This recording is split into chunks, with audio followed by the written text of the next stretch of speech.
Buenas, somos un grupo de tercer semestre de la maestría en Educación Inclusiva e Intercultural. Nuestro grupo está conformado por Indira Manotas, Sayis Ibargüen y mi persona, Mayra Manotas. Hoy les hablaremos de las tensiones y tendencias de la evaluación educativa. La evaluación de aprendizaje es presentada como un problema educativo.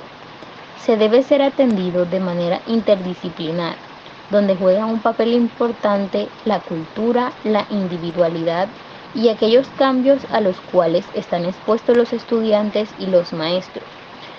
Proceso de adaptación. Hay que resignificar la manera de evaluar. De esto podemos tomar algunos ejemplos como lo son el estrés que genera las evaluaciones, la irracionalidad de las preguntas que se utilizan para evaluar, la estandarización de la evaluación, donde no se tiene en cuenta los aspectos culturales. Por ejemplo, evaluar del mismo modo a un grupo de niños de ciudad y a dos indígenas. La palabra evaluación es un término polisémico que puede interpretarse como calificación, medición, comparación, control, análisis, valoración, apreciación y juicio. Así también son diversas sus consecuencias, como clasificar, seleccionar, fiscalizar, orientar y regular. Es por ello que a la actualidad persiste la tendencia a asemejar la evaluación y la calificación, pensando muy poco en la primera como reguladora y mucho menos como un proceso que la propia persona que está aprendiendo puede y debe llevar a cabo. De ahí que la educación establece tensiones en el discurso educativo desde la tarea docente como la variable causal del aprendizaje sin contemplar su complejidad, especificidad, historia y contexto. Es decir, que la educación no atiende a los problemas de enseñanza y aprendizaje que se presentan en las diferentes situaciones escolares, ponderando de este modo el trabajo individual. Como señala el maestro, la Ley General del Servicio Profesional Docente sí tiende más a individualizar, o sea, preocúpate maestro por hacer bien tu trabajo porque la evaluación es individual. Por lo tanto, aprender y enseñar son procesos relacionados, pero su conexión no es automática. El disfrute, la incertidumbre o la angustia forman parte de este proceso, pues la evaluación, restringida a un instrumento, la convierte en asunto técnico, descontextualizado y personal, donde ésta se reduce a fiscalizar trabajo docente, dejando de lado las diferencias, los problemas de fondo en la enseñanza y el aprendizaje. En consecuencia, se establecen dentro del marco de la evaluación educativa algunas tendencias que históricamente se han visto reflejadas. Prácticas evaluativas tradicionales, cuyo significado otorgado a la evaluación es bien estrecho y se relaciona con las acciones de examinar, calificar y medir, lo cual en su generalidad no se asocia a otras funciones que podrían contribuir a la formación integral del estudiante y al desarrollo profesional del profesor. Prácticas evaluativas reproductivas, que limitan el proceso de desarrollo integral del estudiante, con demandas cognitivas que privilegian los contenidos conceptuales, en menor medida de procedimentales y sin integrar los condicionales y actitudinales. Incoherencias entre las formas de evaluar y las nuevas exigencias del proceso enseñanza-aprendizaje, orientándose hacia los resultados cuantitativos, la fragmentación del sistema evaluativo y la búsqueda incesante por parte de la administración educativa de resultados, lo que nos introduce una contradicción entre las exigencias situadas al profesor en su desempeño y las formas en que evalúa la calidad de sus resultados. La tipología de preguntas de los exámenes comprueba un nivel productivo bajo, provocando que sea insuficiente el desarrollo del pensamiento y la creatividad. Los exámenes son utilizados para certificar y acreditar, no para retroalimentar al estudiante sobre sus errores o insuficiencias, ni para reflexionar y tomar decisiones en el perfeccionamiento del proceso enseñanza-aprendizaje. Insatisfacción acerca de la justeza de la calificación, lo cual lacera la función formativa de la evaluación y aleja a los estudiantes de ella. De percibir la educación desde una perspectiva comprensiva en cuanto a su objeto, función, metodología, técnicas, participantes, condiciones, resultados, efectos y determinantes. Así que se manifiesta con fuerza el reconocimiento de su importancia social y personal desde un punto de vista educativo formativo, asimismo como para el propio proceso de enseñanza-aprendizaje, por el impacto que tiene el modo de realizarla y la forma en la que el estudiante la percibe.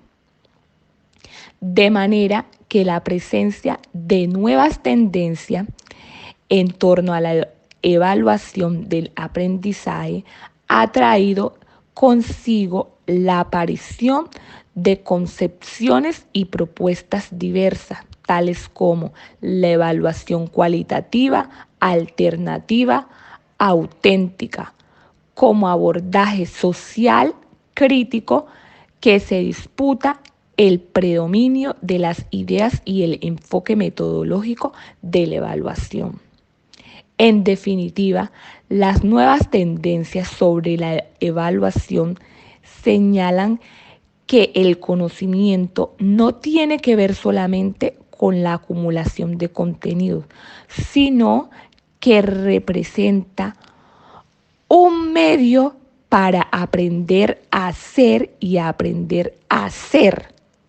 Por tanto, requiere de una perspectiva del profesor, readecue permanentemente de participantes evaluativos que contribuyan a la educación, sea un proceso para fomentar y para dirigir el aprendizaje en correspondencia con las tendencias actuales de la pedagogía y la didáctica de la evaluación.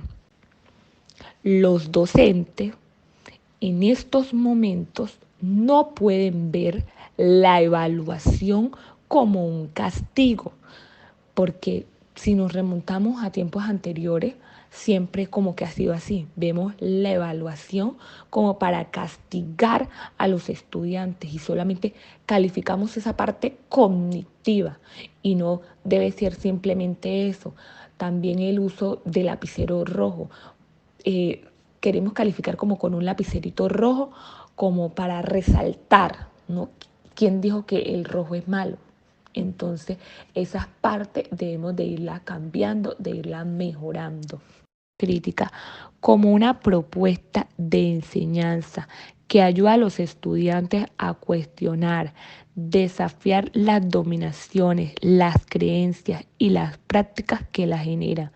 En otras palabras, es una teoría y práctica en la que los estudiantes alcanzan una conciencia crítica y el maestro trabaja para guiar a los estudiantes a cuestionar las teorías y las prácticas consideradas como represivas, animando a generar respuestas liberadoras, tanto a nivel individual como colectivo, las cuales ocasionen cambios en sus actuales condiciones de vida.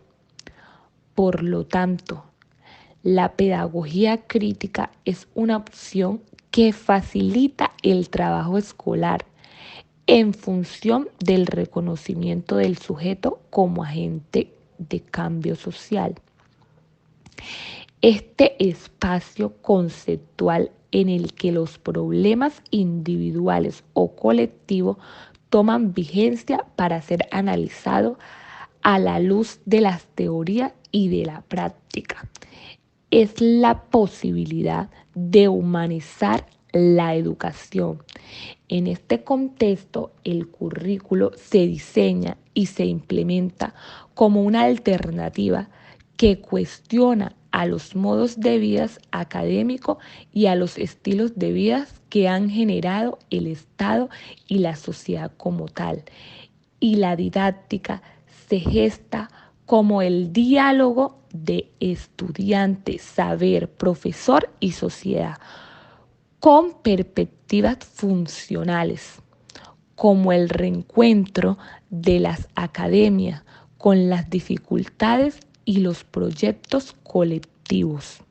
De ahí que la pedagogía crítica es considerada como la base ideológica de la educación, base ideológica que asume la participación social, la comunicación horizontal entre los diferentes actores, la significación de los imaginarios simbólicos, la humanización de los procesos educativos, la contextualización del proceso educativo y la transformación de la realidad social como fines del quehacer educativo.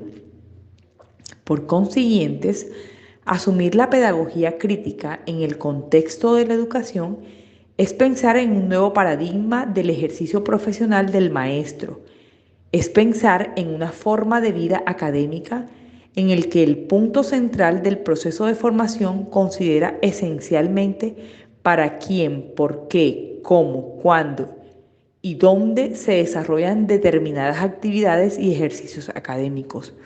De igual manera, asumir este paradigma constituye un punto de partida que conduce a que la escuela interiorice el marco político de la educación. Es decir, este paradigma es una base para el sistema educativo. En su conjunto, fortalezca la crítica sobre la construcción del conocimiento y sobre las maneras en que ese conocimiento se convierte en fuerza social. Diálogo intercultural. El diálogo intercultural es un proceso que facilita y desarrolla la educación pedagógica crítica, es decir, que sirve como complemento para darle una mirada más holística a la evaluación educativa. El diálogo intercultural es un proceso basado en el intercambio abierto y respetuoso entre individuos, grupos y organizaciones con diferentes antecedentes culturales o visiones del mundo.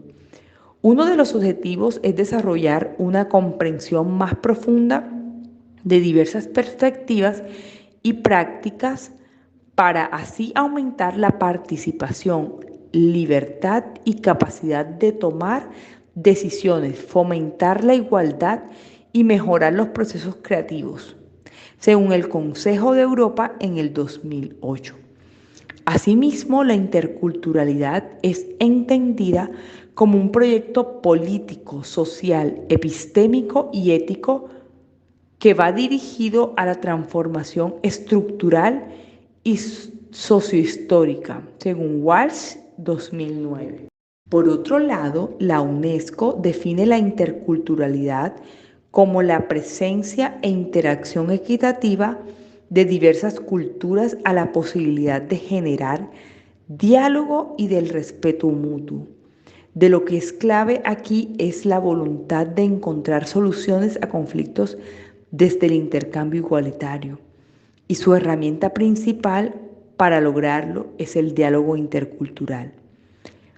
Por lo tanto, el diálogo intercultural se fundamenta en la crítica de las nociones esencialistas y fundamenta una visión de las culturas como dinámicas, plurales y fluidas, así como fundamentadas en la idea de heterogeneidad de todos los grupos culturales y sociales. En este sentido, el enfoque intercultural es una crítica a los sistemas que toleran las diferencias culturales o hasta las exaltan, siempre y cuando permanezcan fácilmente identificables.